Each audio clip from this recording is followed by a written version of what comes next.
There's a lot going on in the world. It's kind of like a storm, but as with every storm, if you can find the center of the storm, then you can find yourself in a place where you can stay tuned into the storm in a very good and positive way, but you have a perspective of calmness. You have a place where you can stand.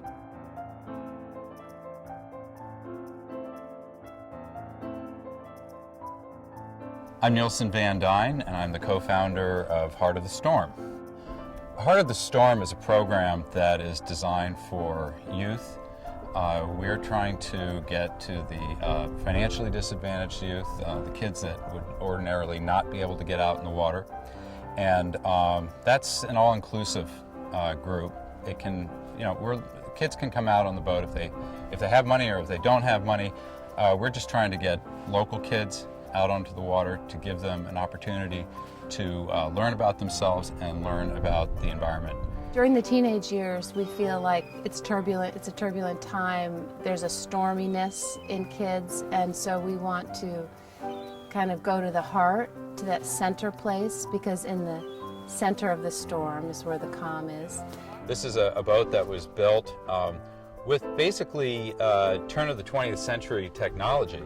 And it's wood, it's a solid wood vessel, plank on frame, very traditional way of building. And it's got a big ship feeling.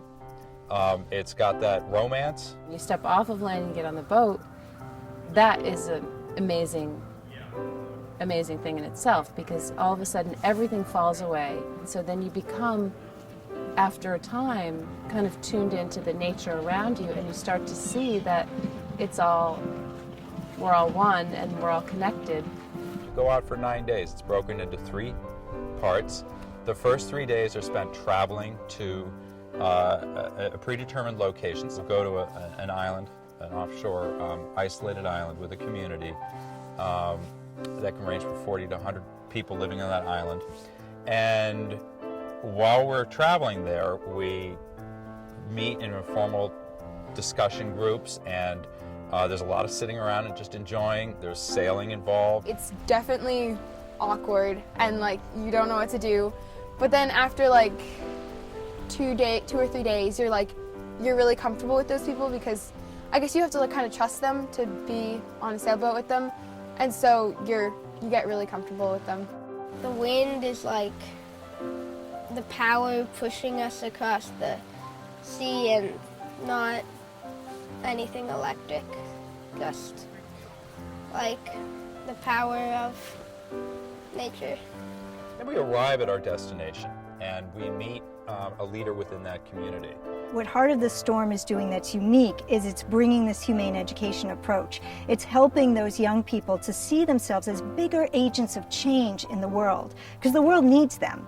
The world needs them to be able to make a difference no matter what they do. So when you break their normal environment, you bring them out into this environment, and you're showing them how to draw, or you're picking up garbage on the side of the beach, or you're helping someone an old woman fix her drafty porch for the winter. And there's appreciation there. There's a lot of experience these kids are having that they've never had before, and it's right there in their own backyard. When I was a kid, my dad would always have me try one new thing every dinner, and then after a while I just started liking everything, and it just gave me the confidence to try new things, like this sailing. I've never been sailing before, and I just really like sailing now. We spend the last third of the trip coming home, and that's a time when we're talking about the connection between their home and that community, and what are the parallels, and what are the differences, and how far it seems like we had to travel to get to this place that was only maybe 10 nautical miles away, and yet it's another world. At the end of the day, it's really about making a connection that feels like it's going to last.